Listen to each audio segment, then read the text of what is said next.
안녕하세요. 엔초비TV입니다. 오늘은 조금 암울한 소식들을 전달드리고자 합니다. 최근 악재가 끊이지 않고 이어지고 있는 미국의 수소트럭 업체 니콜라에 대한 소식들입니다. 최근 한 달간 정말 냉탕 온탕을 오가는 니콜라 소식들을 정리하여 혹시나 내용을 모르시는 분들께 전달해드리는 동시에 향후 대응 방안에 대해서도 함께 생각을 해보고자 합니다. 니콜라의 시작은 정말 화려했습니다. 지난 3월 스펙인 벡토 IQ와의 합병 발표 이후 6월 찬반 투표를 통해 합병 승인이 난 니콜라는 제2의 테슬라라는 언론 주목을 받으면서 전기 수소차 신드롬에 편승하여 엄청난 투자 기대감에 주가는 단숨에 3배가량 상승하기도 하였습니다. 니콜라는 직접 트럭을 제작하지는 않지만 보쉬나 BP 등 든든한 지원군들로부터 우려를 불식시키기도 하였습니다. 신주 인수권 발행 등으로 주가가 크게 하락하긴 하였으나 미래에 대한 기대로 승승장구하던 니콜라의 그림자가 드리우기 시작한 것은 공매도 전문인 힌덴버그 리서치의 니콜라 사기 의혹 제기부터입니다. 대표적인 의혹인 니콜라의 달리는 트럭 영상이 언덕에서 굴린 것이다 라는 내용부터 니콜라와 밀턴의 각종 거짓말에 대한 의혹까지 여러 내용들에 대해 의문을 제기하며 해명을 요구하였습니다. 니콜라와 밀턴은 미국 증권거래위원회인 SEC에 제소를 하는 등 의혹을 반박은 하기는 했지만 그 대처가 오히려 안 좋은 결과를 부추기는 역효과를 낳았습니다. 우선 힌덴버그의 해명 요구에 즉각적으로 대응을 하지 못했으며 밀턴 CEO가 SNS 등을 통해 의견을 남기긴 했지만 상당히 아마추어적인 멘트로 의혹 전부에 대해 명확한 반박을 남기지 못한 점 등이 주가에 부정적 영향을 미치기 시작하였습니다. 나락으로 떨어지던 니콜라를 구원한 것은 니콜라 배터를 생산하기로 했던 제너럴 모터스입니다. GM은 니콜라의 지분 11%를 취득하는 투자를 발표함으로써 폭락하던 니콜라 주가를 폭등으로 반전시켰습니다. 본질적인 의혹 해명에는 지지부진하던 찰나에 결국에는 트레버 밀튼 CEO가 사임 발표를 하기에 이르렀습니다. 밀튼은 대주주 지위는 유지하는 반면에 자기 자신과 니콜라에 대해 추가적인 음해로부터 명예를 지켜내고자 사임한다 발표했습니다. CEO의 갑작스러운 사임에 주가는 또다시 하락을 이어갔지만 GM의 전 부사장 출신이 새로운 CEO로 취임한다는 내용에 중장기적으로는 니콜라의 좋은 변화라는 기대감 또한 들기 시작하였습니다. 반면 힌덴버그 측은 밀튼의 사임은 시작에 불과하다는 경고를 남기기도 하였습니다. 밀튼이 사임하며 수습되려나 했던 니콜라 사태는 연이은 추가적인 악재가 연일 터져나오며 더욱더 악화되는 모습입니다. 첫 번째로는 영국의 최대 기업 중 하나인 브리티시 페트롤리엄이 니콜라와의 수소 충전소 건설 사업 논의를 중단한다는 소식입니다. 미국의 엑슨 모빌에 이은 세계 제2위 석유 회사이자 영국의 최대 기업이며 본사는 영국 런던에 위치한 브리티시 페트롤리엄은 뉴욕 증시에 상장되어 있기도 합니다. 니콜라에 있어서는 굉장히 중요한 파트너들 중에 하나였습니다. 연이은 두 번째 악재는 니콜라의 설계 도면의 제3자 구매 의혹입니다.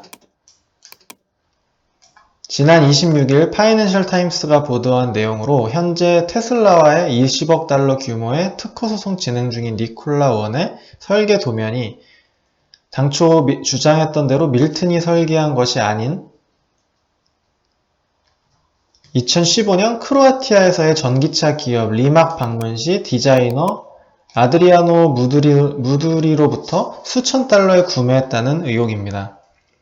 이 도면은 무두리가 과거 그의 대학 졸업작품으로 제작하였다고 하니 참으로 어처구니가 없습니다.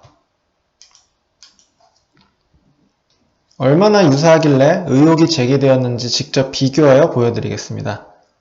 먼저 좌측은 니콜라의 니콜라 1 트럭 그림이고요. 우측은 테슬라가 공개한 로드러너 프로젝터 당시 트럭 설계안입니다. 이 설계안의 제작자가 바로 무드리라고 하니 밀튼이 정말 무드리로부터 설계 도면을 구매한 것이라면 테슬라와의 특허 소송에서 니콜라가 패소할 가능성이 매우 커질 것으로 우려가 됩니다. 세 번째로 터진 악재는 이제는 전 CEO가 된 트레버 밀튼의 성추행 의혹과 더불어 GM의 지분 투자 협상 시한 영장에 대한 내용입니다. 하다하다 성추문 관련 의혹까지 불거지니 밀튼에 대한 실망은 참으로 갈 때까지 간 것 같습니다. 심지어 고소인의 신분이 밀턴의 사촌 여동생과 밀턴의 업무 보조원이 미성년자였던 15세 때 당한 성희롱으로 고소하였다 하니 상당히 사안이 중대한 것 같습니다. 안 그래도 테슬라와 힌덴버그와도 소송 중인 니콜라는 밀튼의 고소건까지 겹치면서 급기야 구원투수로 나섰던 GM조차도 당초 9월 말까지였던 니콜라 지분 취득의 결정 시한을 올 연말인 12월 3일로 연기하는 일까지 발생하고 말았습니다. GM은 사실상 니콜라의 회생을 가능케 할 유일한 희망과도 같은 주요 파트너로 GM을 놓치면 현 시점에서는 니콜라는 사실상 어렵다고 생각이 됩니다. 지긋지긋한 고소는 여기서 끝이 아니었습니다. 연이은 니콜라 사기 논란에 막대한 투자 손해를 보는 주주들이 드디어 집단소송 움직임을 보이기 시작하였습니다.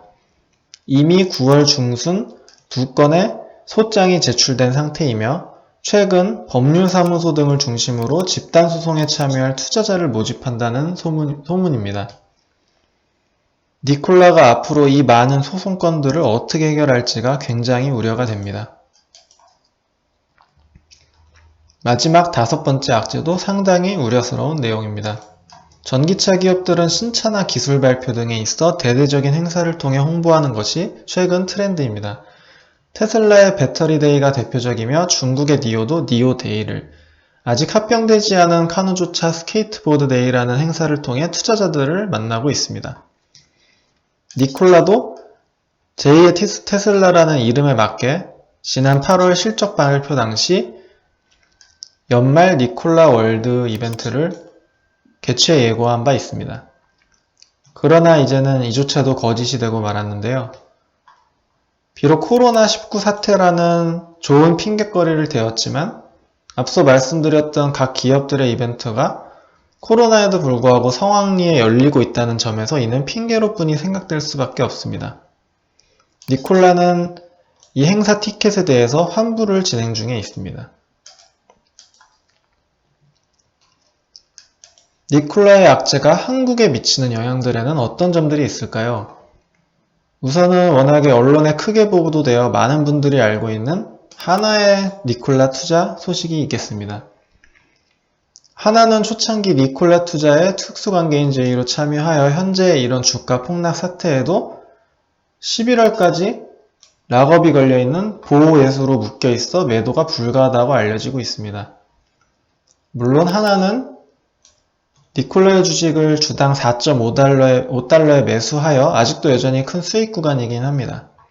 그러나 니콜라 효과로 주가가 수혜를 보던 하나의 계열사들이 국내 증시에서 피해를 보게 될 뿐만 아니라 그동안 오너 3세를 내세운 니콜라 투자를 홍보해왔던 한화의 전략에도 차질이 생길 수밖에 없습니다. 한화가 대대적으로 피해를 본다면 결국은 한화에 투자했던 국내 투자자들에게도 그 피해가 니콜라의 하락과 더불어 고스란히 영향을 받을 수밖에 없는 현실입니다. 니콜라 악재가 한국에 미치는 영향 두 번째는 니콜라가 대거 투자한 국내 개미들이 받을 손실입니다. 자료와 같이 지난 6개월 이상 국내 투자자들이 가장 많이 매수한 국내외 주식 중 해외 주식 10번째 순위가 바로 니콜라였는데요. 대부분의 종목들이 큰 수익률을 나타내는 와중에 안타깝게도 니콜라만이 큰 손실을 기록 중에 있습니다. 보시면 아시겠지만 해당 리스트가 대부분 엄청난 우량주들임에 비교해 봤을 때 니콜라가 이 목록에서 10위 안에 이름을 올리고 있다는 점은 그동안 니콜라가 얼마나 신드롬을 일으켜왔나 알 수 있는 대목이라고 생각합니다. 혹시나 모르실 분들을 위해 주의해야 할 비슷한 사례로 이스라엘의 의학 영상 기기 업체인 나녹스를 소개해드리고자 합니다. 니콜라와 굉장히 유사하게도 나녹스 역시 상장 초반 의학 영상기기의 테슬라라는 호평을 언론으로부터 받았으며 니콜라의 하나가 있듯이 국내 통신 대기업 SKT가 투자했다는 소식이 언론을 통해 역시 알려진 바 있습니다. 또한 국내 개미 투자자들이 대거 매수한 미국 주식으로 기사화되었으며 최근 니콜라처럼 공매도 리서치인 머디 워터스의 폭로 등이 있으면서 주가가 고점에 비해 상당히 하락해 있는 상태입니다. 이런 전문 공매도 움직임이 가능한 미국 주식 시장의 특징을 이해하는 것이 한국과 다른 미국만이 가질 수 있는 리스크를 방지하고 대응하는 데 중요한 부분이라고 생각합니다. 마지막으로 최근의 니콜라 악재에 대한 대응 방안 및 이러한 악재들이 다른 스펙 종목에도 미칠 영향이 있는지에 대해서 생각해 보고자 합니다. 니콜라는 변동성이 매우 큰 종목으로 큰 악재가 연이어 터짐에도 향후 구체적인 계획을 발표하였다 하여 보시는 것처럼 금방 두 자릿수 상승을 기록하기도 하는 종목입니다. 그러나 장기적으로는 여전히 하락세에 있으며 여전히 해결되지 못한 리스크들이 많아 신규 진입 시점은 아니라 생각됩니다. 기존 보유하신 분들이라면 물타기가 아닌 반등 시점에 조금씩 비중 조절을 하시는 것이 어떨까 생각해 봅니다. 니콜라는 더 이상 스펙 종목이 아니기 때문에 또한 대형 종목이 아니기에 타 스펙들에 직접적인 영향을 주진 않겠지만 아무래도 스펙을 통해 상장된 종목으로서 스펙 투자 열풍의 시초가 된 점을 생각하면 다른 종목들의 투자 심리에 있어서는 분명 좋지 않은 영향이 있을 거라고 생각합니다. 그간 니콜라에 대해 너무나도 많은 부정적인 이슈들을 접하면서 국내 투자자분들이 대거 보유한 종목인 만큼 꼭 한번 기사들을 모아 정리하여 직접 전달해 드리고 싶었습니다. 작게나마 도움이 되셨길 바라면서 오늘도 제 영상을 시청해 주셔서 감사드립니다.